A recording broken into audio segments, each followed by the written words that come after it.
If one enjoys being alone, it means they are definitely better organized psychologically, emotionally, far better organized than others. One of the important processes of spiritual sadhana we give, the tools that we offer, is always to go into silence.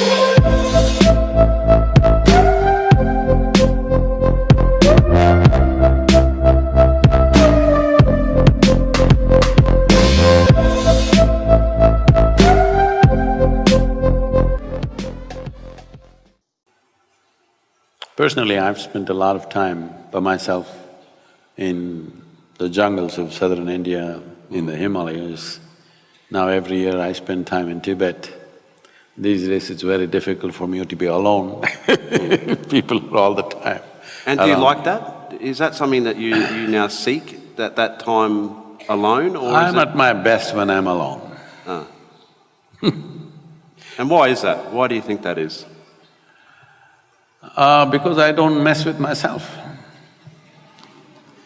People sit by themselves and mess with themselves and make a mess out of themselves. If they stay alone, they'll go crazy, a whole lot of people. If one enjoys being alone, it means they are definitely better organized psychologically, emotionally, far better organized than others. One of the important processes of spiritual sadhana we give, the tools that we offer, is always to go into silence. People go into silence.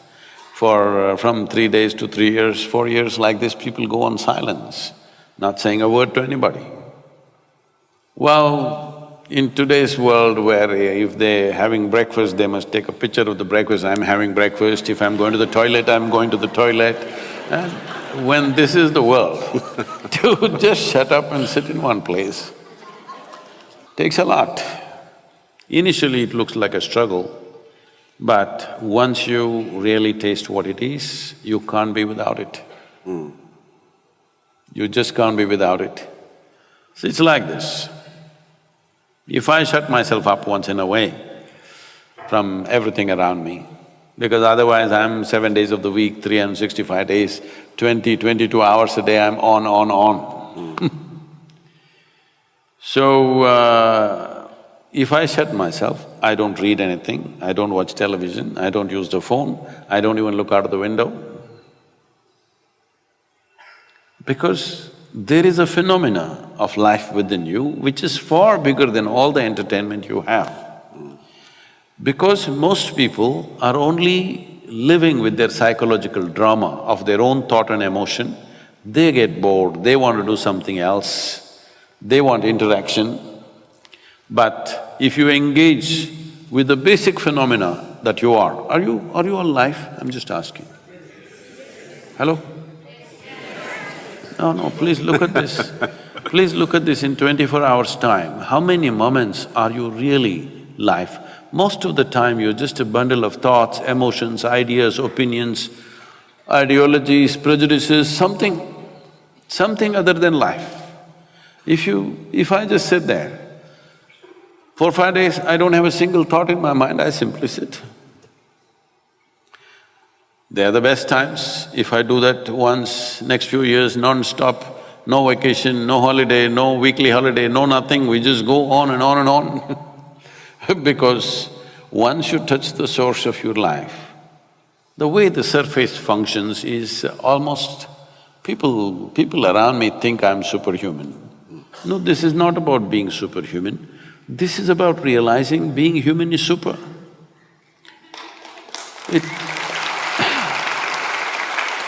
It is not for nothing that we are the peak of evolution on this planet. Hello? Are we? We are the peak of evolution on this planet. It's to make you the way you are. It took millions of years of work. Nature has worked millions of years to get you to this level.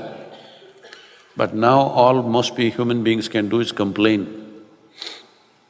This is a product which is arrived at after phenomenal development over a few million years.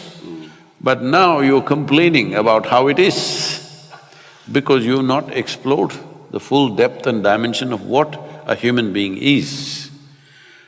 A human being is not just a bundle of thoughts and emotions. Like you're not just body, there's something more to this. Body you accumulated, what you call as my mind, is an accumulation of impressions. This is a heap of food, that is a heap of impressions. Between these two heaps, where the hell are you? Yes, where are you? It's time everybody pays some attention because this life is not for good. Since you came and sat here, you're 45 minutes closer to your grave. Yes, I'm not… Sobering thought. I'm not wishing this on you, this is the nature of our life. This is not clock ticking away, it's our life ticking away, isn't it? Most people think other people die. You know? No, you and me will die. If you understand that this is a limited amount of time and energy, you would see how to master this in some way. Do whatever you want. You can't stop 1 minute from rolling, isn't it? Hello? Whoever you may be, can you stop it? No, it's rolling away for all of us at the same pace. Well, how quickly, how rapidly or how slowly simply depends on how joyful or how miserable you are.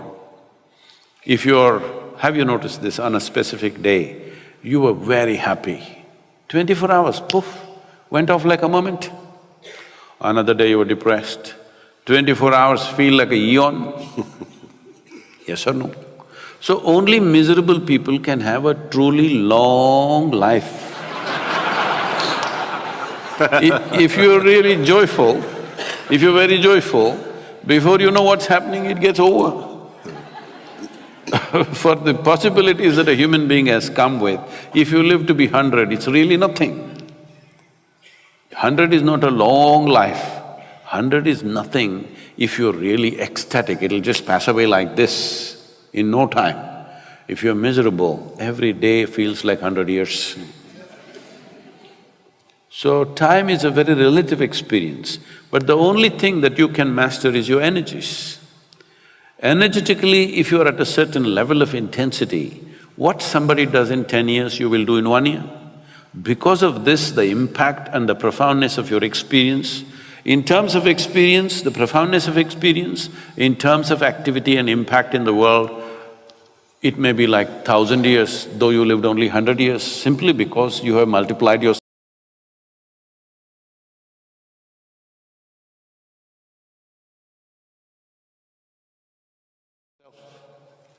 But time is limited. Tamil people, you know some Tamil words? Now I'm going to… Seri. I'm going Okay. to Google you with Tamil There's one, words. Seri. Like you chewed fat with me. Yeah, you've got me. Come on then. Hit me with something. In Tamil language, this is very well said. When somebody dies, we don't say he died. We say, kalamaitange. That means his time got over. Perfect. It's a perfect description. Time got over, that's all that happened. Time is getting over even now, isn't it so? How young you are, how healthy you are, how wonderful you are, it doesn't matter. Time is getting over. If you're conscious that you're mortal and it's a limited amount of time, naturally you would tweak up your energies to such a level that time would be enhanced for you.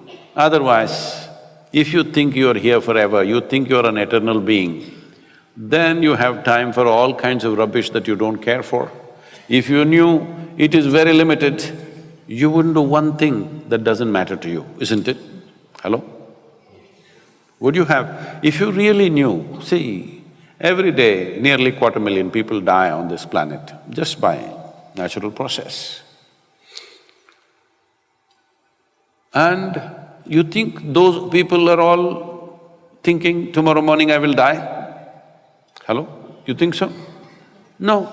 Lot of people were going to their office, somebody was going home, somebody had all kinds of dreams, young people, old people, all sorts of people die every day in the world. If you knew that it is possible, it's not my wish, I'll bless you with a long life. But it's possible. Tomorrow morning you and me could be dead, isn't it? Hello? Possible or no? It's not our wish. Possible or no? If you know it is possible, that it is possible tomorrow morning I could be dead, would you have time to quarrel with somebody? Would you have time to bicker with someone else, do some nonsense that doesn't matter to you? You would do only what truly matters to you. If every moment of your life, if you're doing what really matters to you, you will live a wonderful life. Beautifully said.